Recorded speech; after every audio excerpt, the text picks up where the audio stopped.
अज्ञान, रु का मतलब ज्ञान। जो हमें अज्ञानता हमारे व्याप्त है, उस ज्ञान को दूर करके ज्ञान की ओर ले जाए। हम अंधेरे में पड़े हुए हैं, मुझे अंधेरे से निकाल करके प्रकाश की ओर ले जाए। जो हमारा लक्ष्य है, जिसलिए हमें मानव तन मिला है, उस कार्य के लिए हम लग जाएं, यही सच्चे गुरु का कार्य है।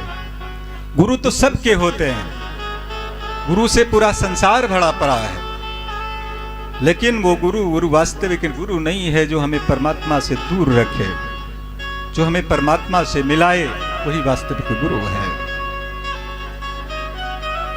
मानस जल में जिस तरह लहर रूप है एक, उसी तरह उस ब्रह्म में है जीव का विवेक।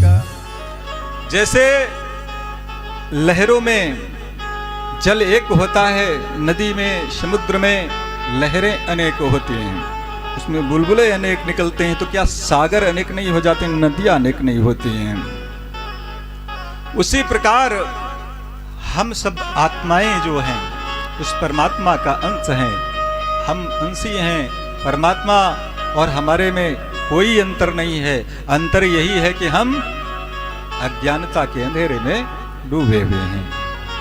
जिसे ज्ञान हो गया वही परमहंस हो गया।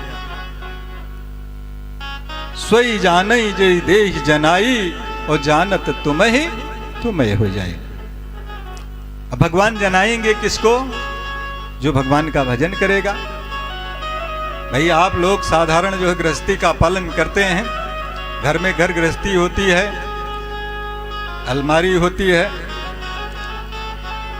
कुछ गुप्त स्थान होते हैं, सबको नहीं बता देते हो कि कहां पर क्या रखा है।